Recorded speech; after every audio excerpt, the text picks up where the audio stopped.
siap.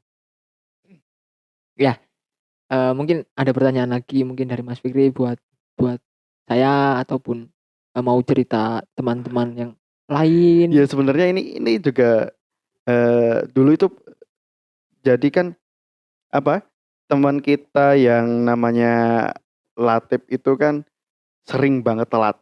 Mhm. Sering banget telat, padahal dia udah pakai motor sendiri gitu loh. Udah pakai motor sendiri, sering banget telat, terus kalau naik motor itu apa, speednya itu kayak kayak speed mau apa ya, mau Balapan empat mau puluh 40 ya, 40 di sekitar 40 kilometer per jam itu loh. Jadi jadi sering diajak sama teman-teman, "Kamu kamu habis dari mana?" Habis dari Mekah gitu loh. "Kamu habis dari mana?" gitu loh. "Habis dari Mekah ini pakai pakai portal lagi mesti." Jadi Ya. jadi dibully seperti itu loh. Padahal itu cuma bercanda sih sebenarnya, nggak ada yang bully, tapi cuma itu buat guyon-guyon gitu loh. Mhm. Jadi kamu pakai ke sini tuh pakai apa? Pakai portal gitu loh. Kok jam segini baru nongol gitu loh kan. Kuliah Sebenarnya 7 menit itu. 7 menit gitu loh. Ya. Sering banget telat, sering banget itu, dan biasanya dibulinya eh kalau nggak naik onta Heeh. Masuk portal. masuk portal ke Arab gitu loh. Dan itu Ngantukan. ngantuan juga Heeh. ya.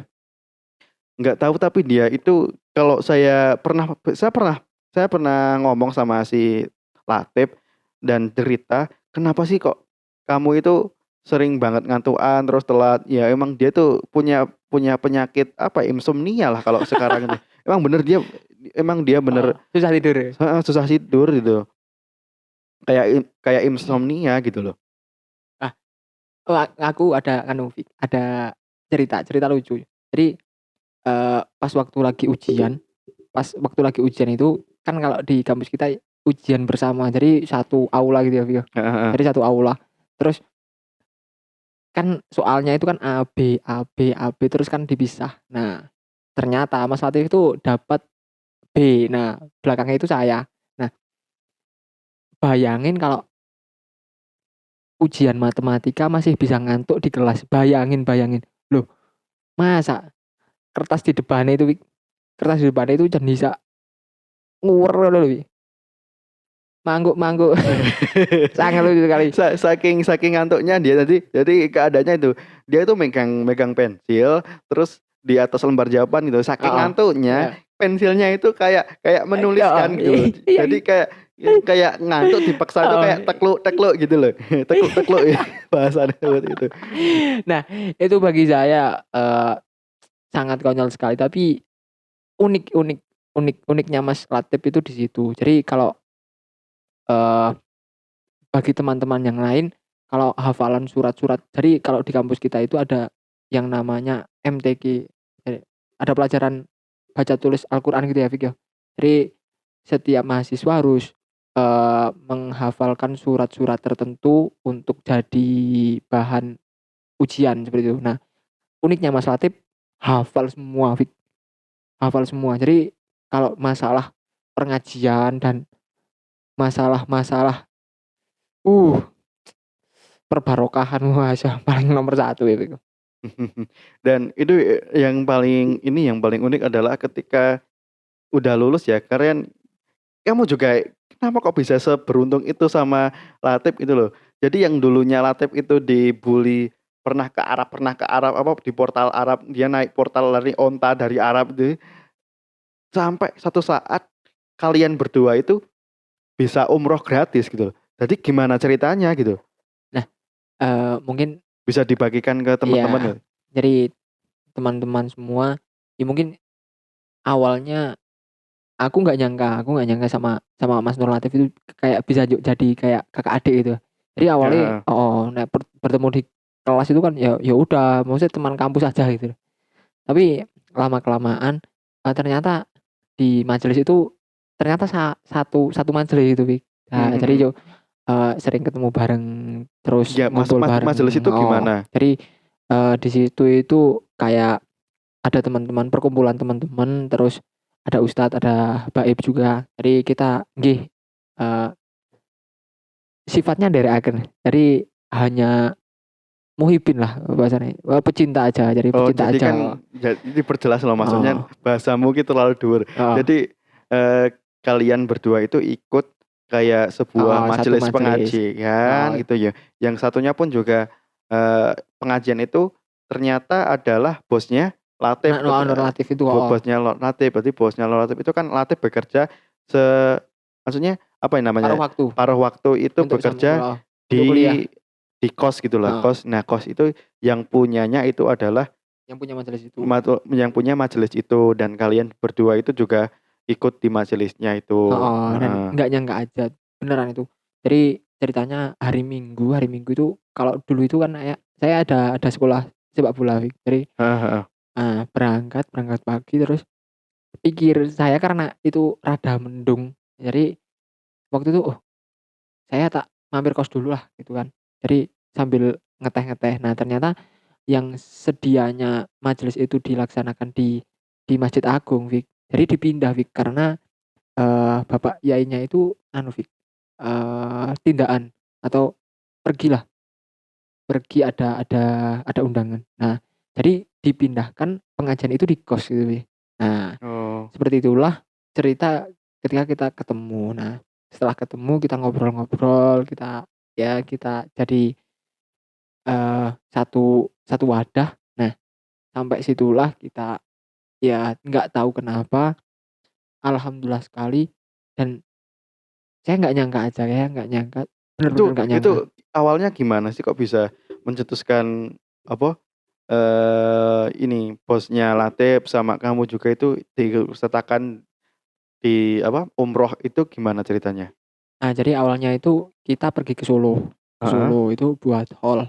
heeh. Nah, jadi semenjak itu kita menjadi satu keluarga gitu, Fik. Jadi ya udahlah. Nah, saya teringat, Fik, saya teringat jadi, eee, bulan Desember tanggal 17 itu saya TA, Fik.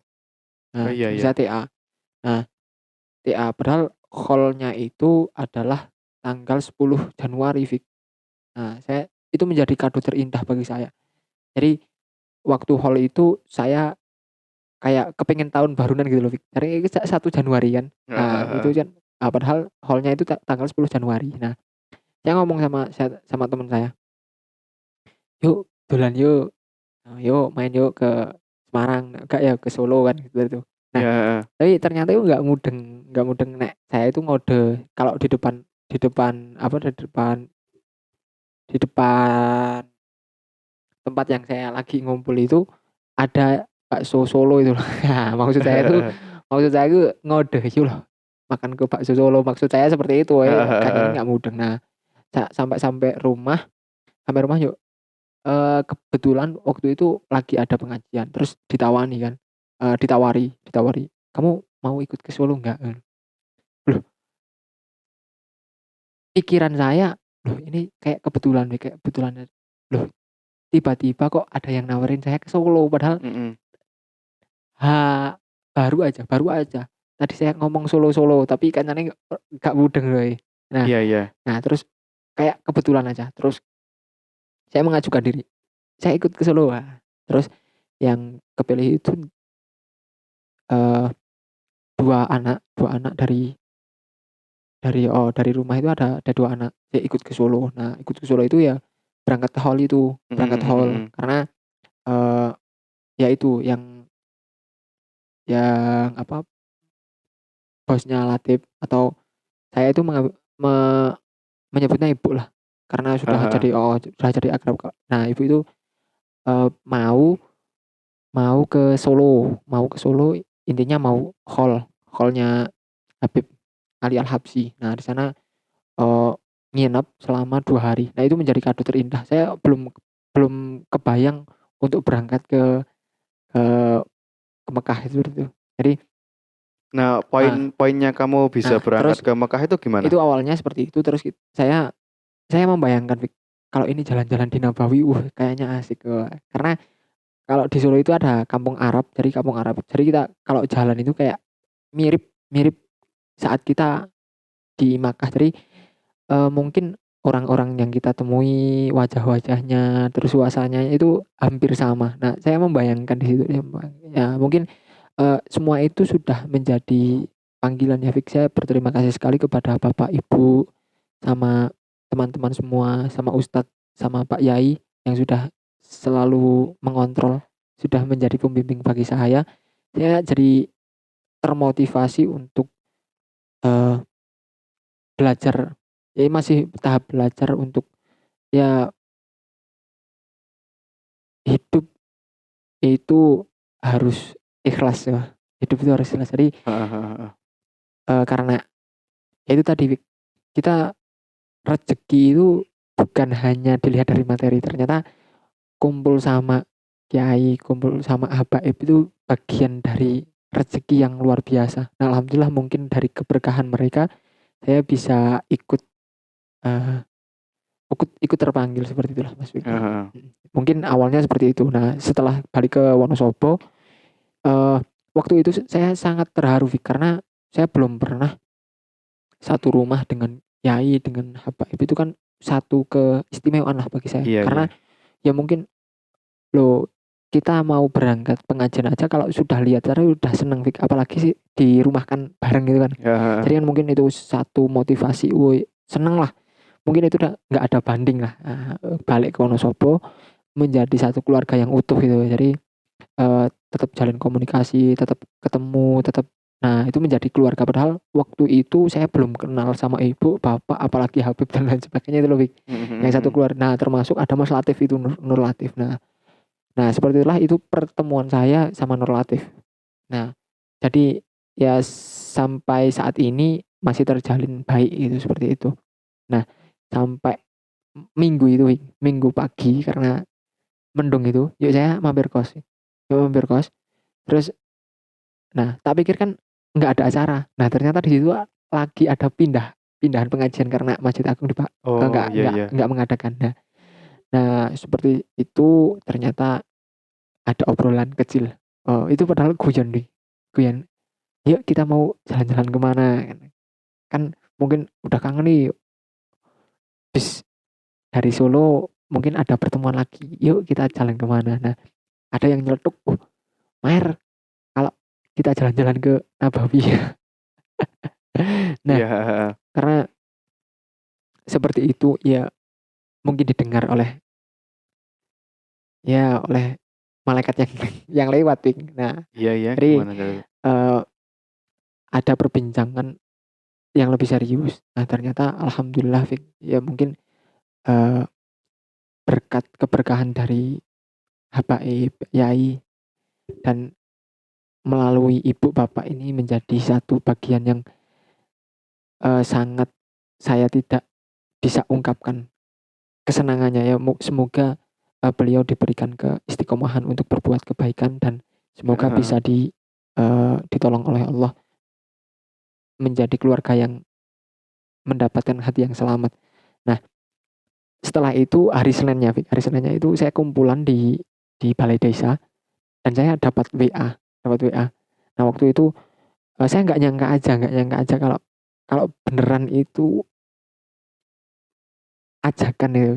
Jadi ada 10 orang yang diajak termasuk Mas Nur Latif dan saya itu yang nomor terakhir, nomor 10-nya itu. Oh, alah gitu. Tolong dikumpul. Saya masih ingat teksnya. Untuk saudara-saudaraku yang ada di grup, eh, saya list 1, 2, 3 dan seterusnya. Mohon bisa dikumpulkan KTP dan KK untuk pengurusan paspor. Saya waktu itu sudah nggak bisa bilang apa-apa, Fik. Udah nggak bisa bilang-bilang apa-apa karena nggak nyangka aja, Fik. Loh, kok beneran ya? Kok beneran sih ya? Nah ternyata alhamdulillahnya lagi ada rezeki dan ya waktu itu alhamdulillah Fik, maksudnya dari teman-teman semua ya kita saling menjaga bagaimana kita menjaga supaya teman-teman tidak ada kemeren dan maksudnya kayak canggung kalau kumpul, nah seperti itu. Nah semoga eh, ini menjadi pengalaman untuk menjadi wawasan bahwasanya rezeki itu ya itu tadi Fik, bukan hanya sebatas materi. Dan alhamdulillah waktu itu saya nggak bisa ngomong, udah mau intinya mau pulang aja ya. Kumpulan saya tinggalkan Mhm, mhm. terus saya balik Saya balik, saya renung gitu. Oh, nggak benar seperti itu. Nah, ternyata benar. Nah, sampai di sana saya ngumpulkan kakak, fotokopi KTP, terus disuruh ngomong sama ibu bapak, ngomong sama ibu bapak saya maksudnya. Terus eh Gimana gimana oh respon-respon ibu bapakmu oh gimana ketika kamu mau diajakin umroh gitu? ya ini pesan pesan dari ibu, sampaikan sama makmu, bapakmu. Jadi apa ya, dimintai ridho lah. Jadi kalau saya eh, bisa diberangkatkan umroh seperti itu, Fik. Jadi waktu itu sangat sangat terharu, Mhm sangat mhm. terharu. Jadi maghrib maghrib saya pulang, terus saya ngomong langsung sambil eh, salim, terus saya berlutut di sana sambil saya cium tangannya, terus saya bilang alhamdulillah mak, ada yang memberi rezeki umroh dan saya mohon ridhonya. Dan mama mak pun kaget, loh Mhm. beneran. Wah, ternyata bener. Nah, dan sampai saat itulah eh, saya merasakan eh, kejadian-kejadian seperti ini menjadi satu pengalaman yang menghantarkan saya kepada eh, bagaimana saya berprasangka terhadap rezeki-rezeki yang diberikan oleh Allah seperti itu, Fik. Mungkin mungkin pesannya di situ. Pesannya di situ ya? Ya luar biasa sekali. Tapi iya itu emang, gini, saya coba untuk mencerna dulu ya bentar. Jadi emang apa ya, di di jurusan kita, di kelas kita itu orangnya kebanyakan itu sukses. Amin. Kebanyakan itu sukses. Suksesnya itu bukan diukur dari berapa materi yang mereka apa ya, yang mereka dapatkan setelah setelah lulus Heeh, heeh. di apa, di perkuliahan, di bangku kuliah gitu loh. Tapi dilihat dari apa ya, keberkahan masing-masingnya gitu. Dia menemukan sesuatu ketika sudah apa, sudah lulus gitu ya maksudnya. Udah lulus itu ada yang di bidang ini, ada yang bidang itu, ada yang bidang mana gitu loh. Jadi kalau menurut saya itu kesuksesan mereka itu sudah sukses semuanya, menurut saya.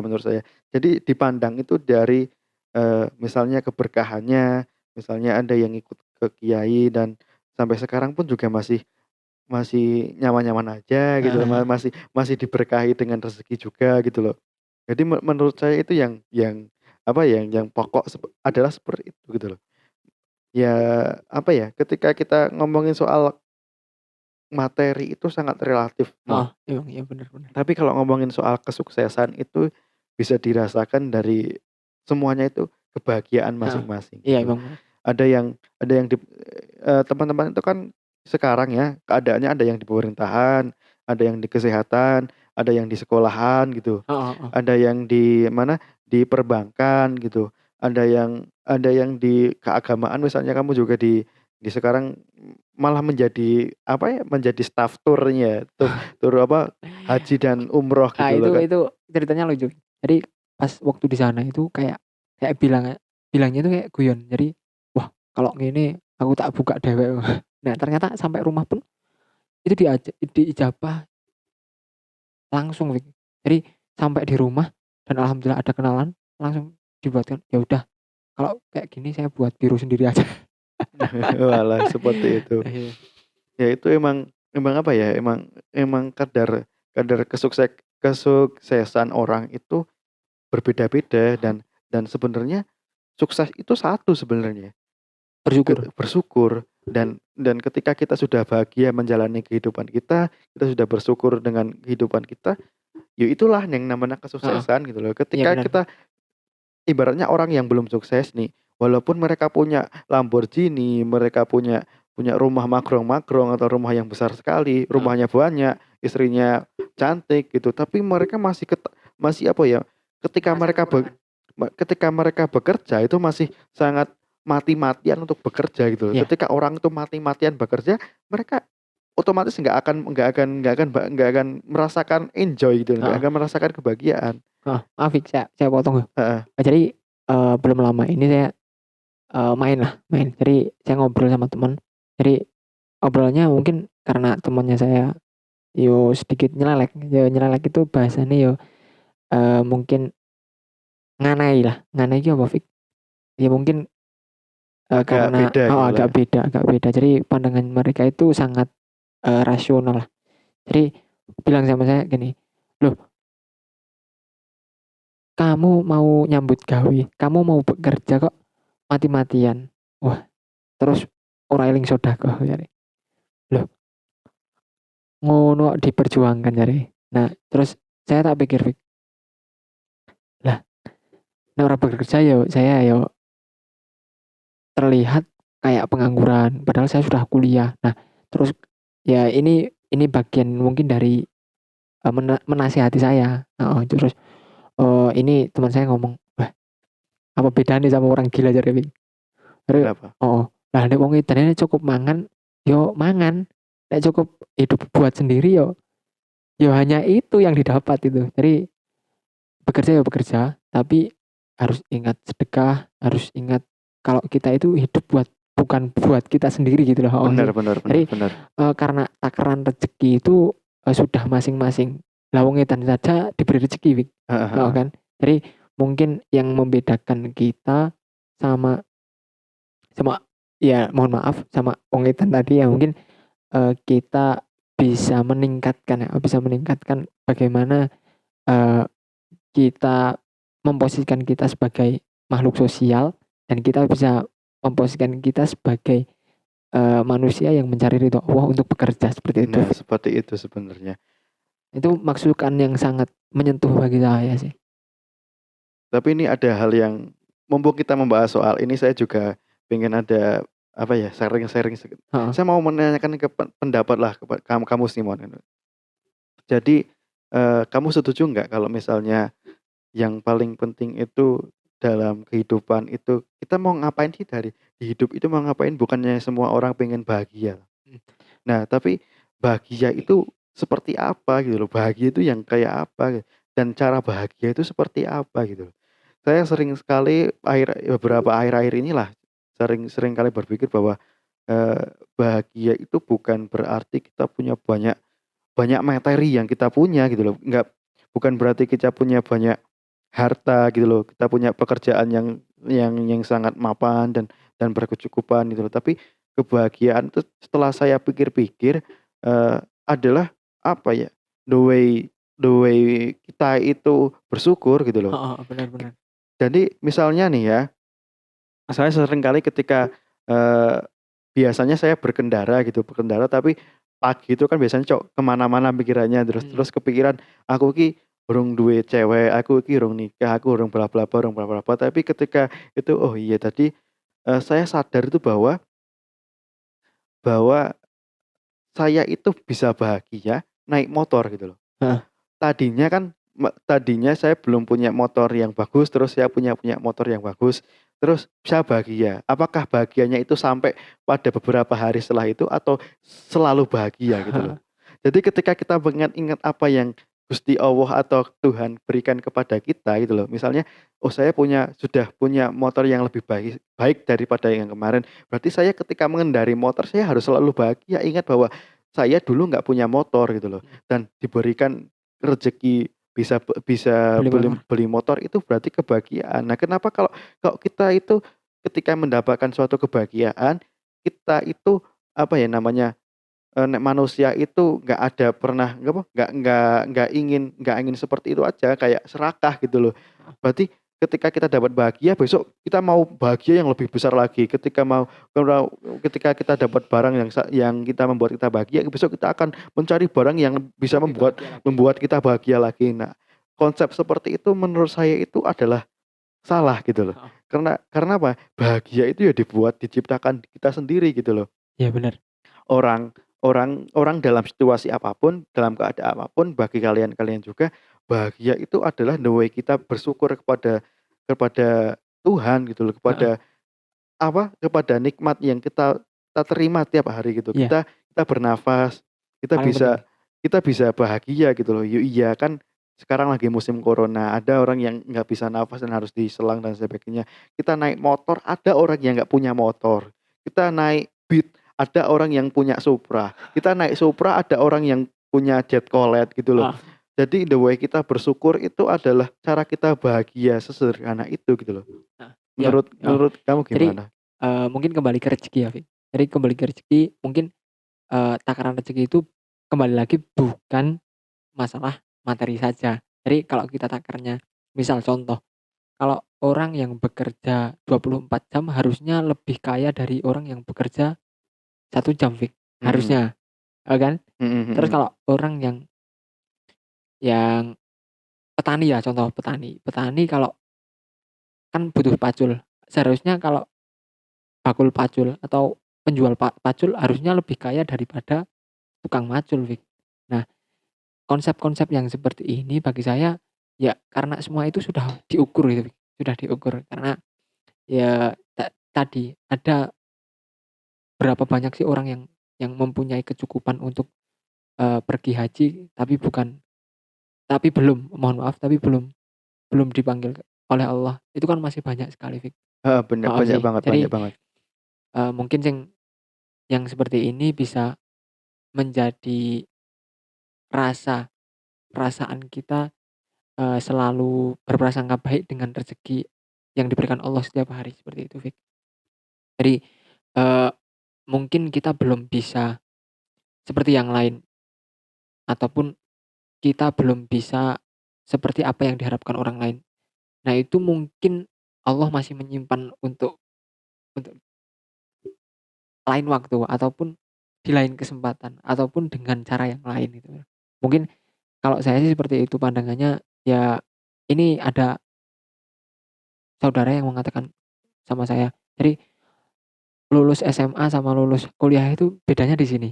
Jadi kalau anak SMA, ya ini sih nggak semua ya, ini nggak semua, tapi Heeh. ini rata-rata kalau lulusan SMA dia bilang, "Saya pengen usaha." Ya sudah, tapi kalau anak lulus kuliah pasti berusaha. Wirausaha itu harus ada planning dan lain sebagainya. Nah, ini adalah satu tatanan yang tidak didapatkan di SMA. Nah, karena adanya relasi, kan mungkin kalau di SMA ya belum banyak begitu, ya mungkin ada lah, Fik, ada dan Ada orang-orang yang ada punya yang teman dan lain teman-teman sebagainya relasi, ya? heeh. Nah, sekarang kan sudah banyak zamannya digital ya, zaman digital tadi udah gampang lah seperti itu. Tapi kalau teman-teman di kuliah itu biasanya lebih banyak teman, biasanya lebih banyak bisa mengeksplor apa yang sudah didapatkan di kampus dan bisa mengembangkan di sana. Nah, eee, berkaitan dengan wirausaha tadi, ya mungkin, teman-teman semua ataupun kita semua, bisa belajar mulai hari ini merencanakan sesuatu apa yang kita rencanakan supaya menjadi, eee satu proses yang akan kita tuai pada saat kita sudah tua nanti.